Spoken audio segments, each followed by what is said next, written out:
Hello and welcome back to Eric Sneo's Producing Tips.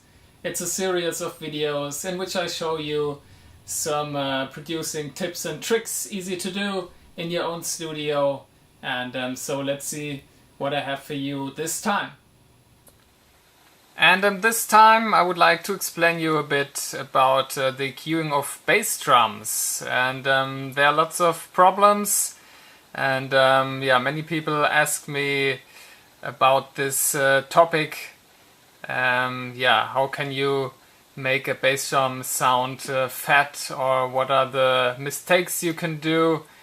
And so I would like to explain some general things about eqing of a bass drum, or what can you do to make your bass drum sound the way you want it. First of all, what is most important is to have a good bass drum sample, of course.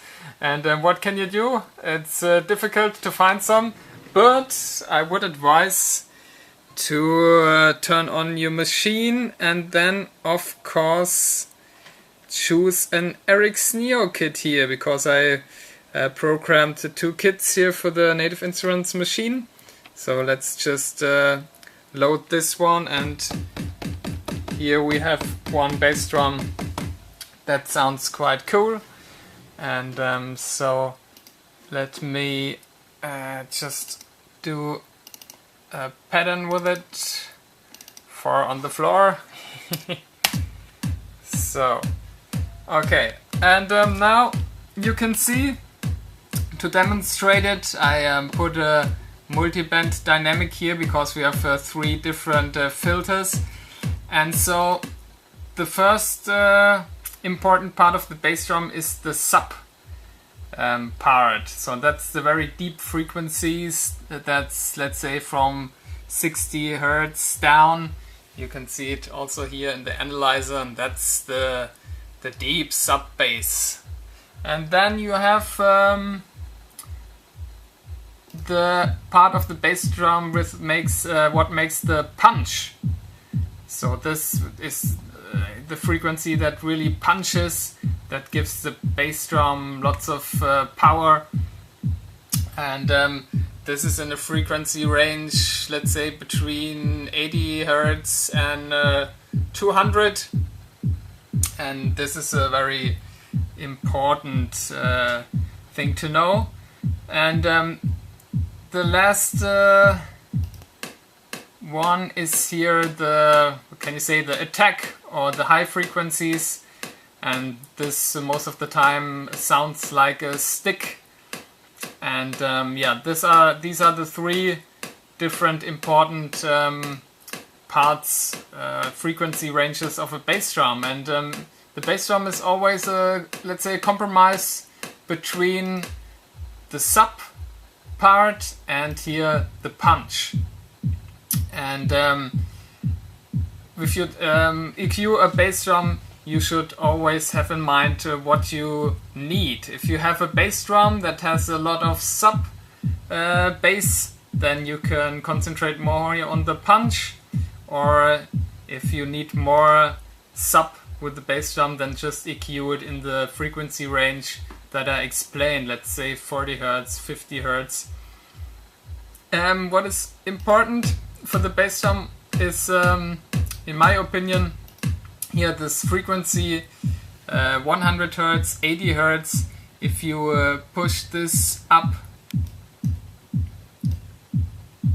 so then it really has the power in the playback to be at the front, and this really gives the bass drum a nice punch.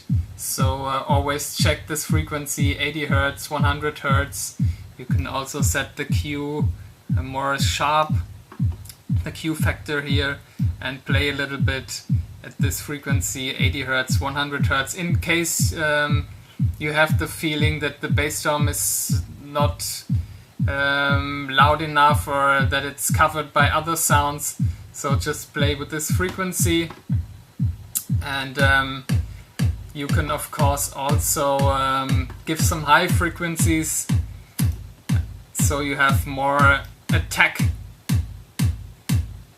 So sometimes you have really bass drums then you can make extreme setups. Sometimes I have setups like this, so you have a really high attack that you can easily listen, and that is easy to hear in the playback. And then most of the time, here what I explained, I have the 80 or 100 Hertz frequency pushed.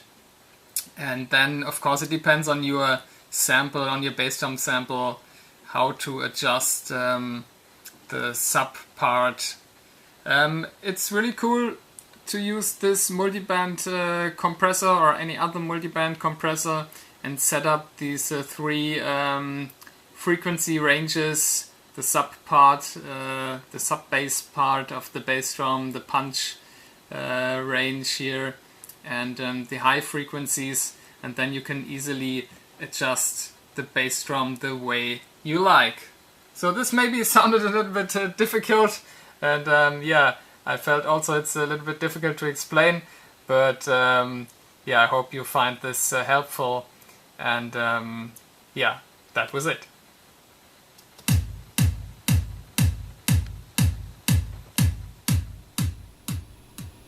Yeah, that was it for this time. I hope you liked it, and I hope you will do this in your own studio.